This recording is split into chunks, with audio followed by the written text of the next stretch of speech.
Good afternoon. It's good to be with you.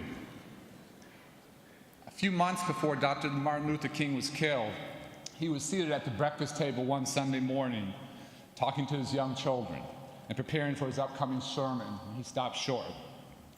Dr. King was struck by the fact that his family's good fortune was in such contrast to the lives of so many millions who were less fortunate. And so he turned to his children, who were little then, and he made a pledge. He said, I'm going to work, do everything I can to see that you get a good education.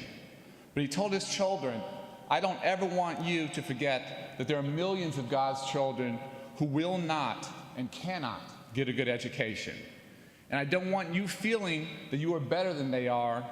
You will never be what you ought to be, he told them, until they are what they ought to be.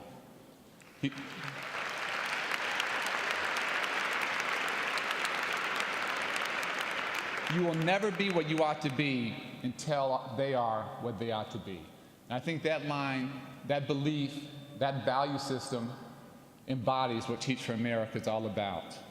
Everyone here today is here because we are fortunate at some point along the line to have that great teacher and to get a great education.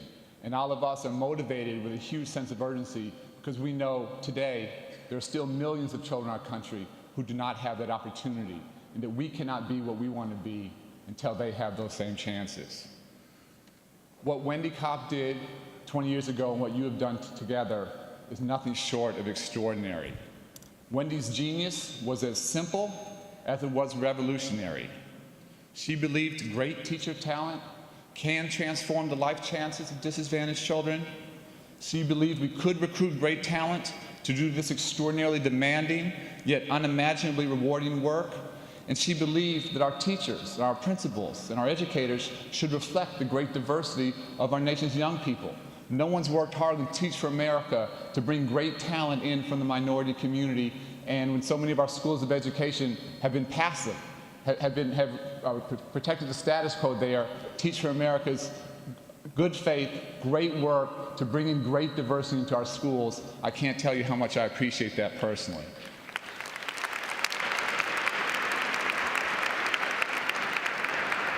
And from an extraordinary set of simple but passionate beliefs 20 years ago, as all of you know, the rest is simply history. Together, all of you are proving every single day the skeptics wrong. No, poverty is not destiny. Yes, the education establishment can and will and must change, and education can be a respected profession like doctors and lawyers and engineers.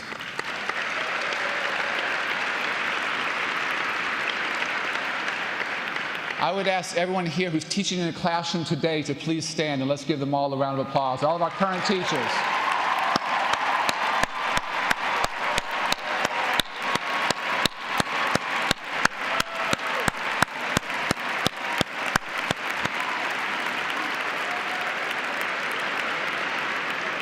I think there should be two types of people in education: teachers and people who help teachers do their jobs. And everyone else who's doing anything else should get out of the way. And I want to thank you for your extraordinary hard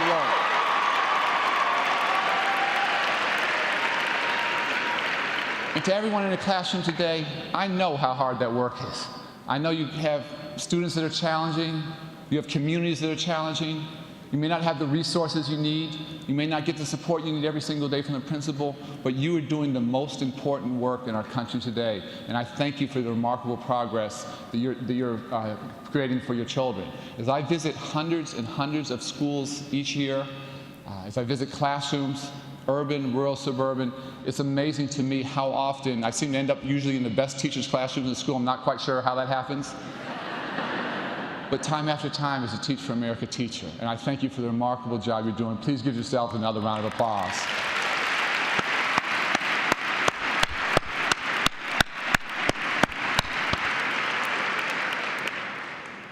When I helped to bring the Teach for America program to the Chicago Public Schools about that's my home team there. I thought the best thing about Teach for America was its teachers. And as we started closing failing schools and opening new schools and bringing in great principals to lead these innovative schools in some of Chicago's toughest communities, 20, 25, 30 a year, in the first year or two, as we looked at that talent, the type of people coming in, the principals, looked at their characteristics, looked at what defined who they were, I was stunned to understand that about a third, a hugely disproportionate number of those great young principals were Teach for America alumni.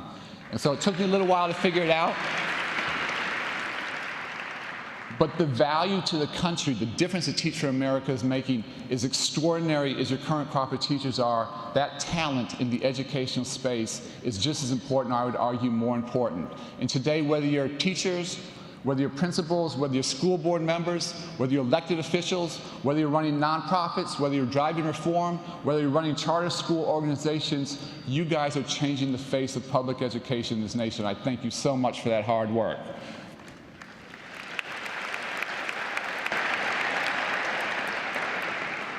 Publicly and privately, you're doing things that are amazing. Let me tell you one story that you probably don't know. We know about the extraordinary superstars in this movement. One of the big challenges we all face is not just the lack of educational quality, but the lack of access to financial aid for our children from disadvantaged communities going on to college. And we found in Chicago public schools that we had so many students that got great grades, that had good test scores, but simply couldn't fill out the financial aid form itself. The form itself was a barrier to going into college. So we came to Washington, we decided to try and sit down with the IRS and to fix the financial aid form. And I'm a pretty brave guy. I've been to lots of very tough community meetings, but I have to tell you, I was a little scared going over to talk to the IRS. That wasn't something I was looking forward to. And everyone told me why they tried this for years, it never happened, you couldn't get the IRS to be flexible and to move. And we sat down with their leadership and worked this thing through. And the leader of the IRS, Doug Shulman, became an extraordinary partner. In a short amount of time, we dramatically simplified the financial aid form. And in just 1 year, just this past year, we saw 750,000 more young people around this country get access to financial aid.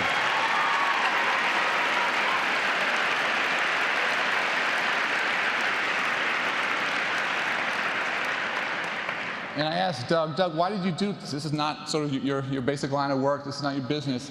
He said, Arne, you don't know this, but I'm a Teach for America alumni. And this is my way.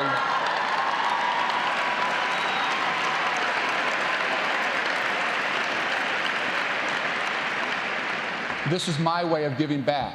And so whether you're on the front lines every single day in a classroom, whether you're leading a school district, whether you're an extraordinary elected official, or whether you're the head of the IRS, you guys are changing the world. Thank you so much.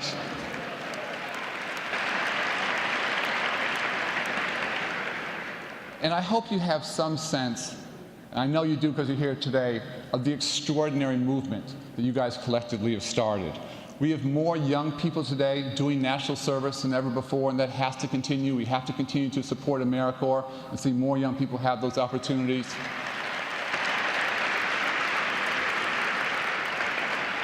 We have great local elected officials. We have Senator Michael Bennet with us today. Where's Michael? If I could ask him to please stand. I can't see him, but I know he's here. We have folks like Michael Bennet doing extraordinary work. And in education, we've seen more change in the past 2 years than we've probably seen in the past 2 decades. We have 41 states that are raising standards, college and career-ready standards for everyone. We're going to finally stop dumbing down standards, stop lying to children. And for the first time in this country, a child in Massachusetts and a child in Mississippi will be measured by the same yardstick. And that's the right thing for the country.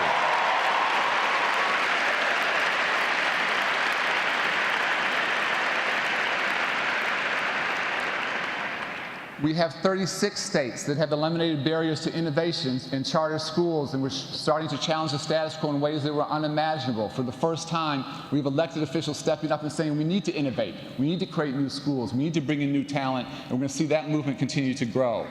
For the first time in this country, we have no states that have laws on their books that prohibit the linking of student achievement to teacher evaluation. All those laws are gone, are eliminated.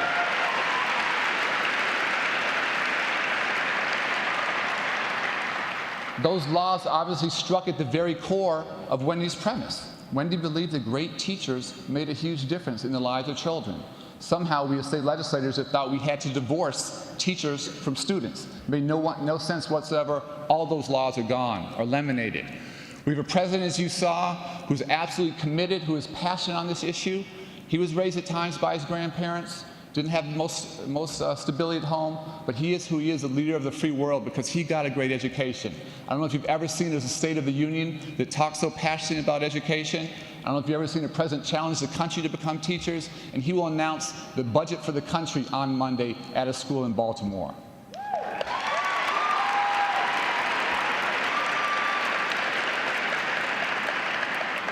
And finally, for the first time, our country's gotten serious about turning around chronically underperforming schools. For far too long, we've allowed schools that were dropout factories where 50, 60, 70% of young people were leaving our schools for the streets each year, where we as educators, we as a school system, we were perpetuating poverty and social failure. For the first time, our country has taken this battle head on. And you have schools in urban areas, in rural areas, and suburban areas that are being turned around. This work is tough. It is controversial, it is hard, but we have to do it. Let me tell you one story. We had a school in the heart of the South Side in Englewood High School, a strong African-American community, but that school had a 60% dropout rate, and about 4% of those children were reading at grade levels. So 5 years ago, on a really controversial move, we closed that school down and decided to open 3 new, really innovative schools in that building. And in the midst of huge public debate, I got a call from Don Stewart, who was then the CEO, the president of the Chicago Community Trust. He was the former president of Spelman University. He said, Arne, you're not going to believe this, but 50 years ago, I was supposed to go to Englewood High School, and my mother wouldn't let me go because it was a bad school then. So for 5 decades, we allowed children of extraordinary talent, of extraordinary promise, to languish in a school that didn't help them fulfill their extraordinary potential. And I wondered over those 5 decades how many young people could have been the next Don Stewart, but just didn't have that opportunity. Last year, one of those schools graduated its first class of seniors.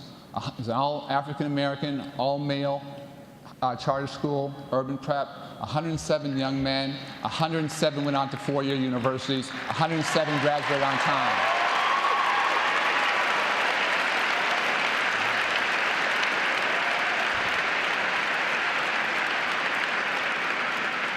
Same children, same community, same poverty, same violence.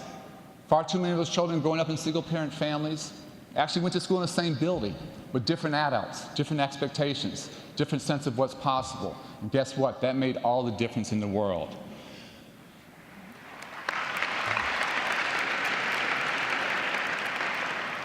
I opened with a story from Dr. King, and let me close with a story from him as well. In 1966, he came to the heart of Chicago's West Side, to the North Lawndale community, to point out the slum conditions. And subsequent to that, over the next 30 years, billions of dollars went into that community. Billions of anti-poverty dollars, job training dollars, huge investments. When I took over the Chicago Public Schools in 2001, 35 years later, 98, 99% of the children we were serving in North Lawndale were still desperately poor. And so you have to ask yourself the question, after 3 decades of investment in billions after billions of dollars, why were our children so poor? And children aren't poor, as all of you know, because they've done anything wrong. They're poor because their families are poor. And despite all those investments, all the families in North Lawndale were still poor because the one thing that hadn't changed in that community was the one thing, I think, with the power to transform opportunity, and that's the quality of public education. The only way we end poverty in this country, the only way we give our children a chance to fulfill their God-given potential is to give every single child a great teacher and a great education. God bless. Thank you for what you're doing for this country. Keep up the great work, and congratulations. Thank you so much.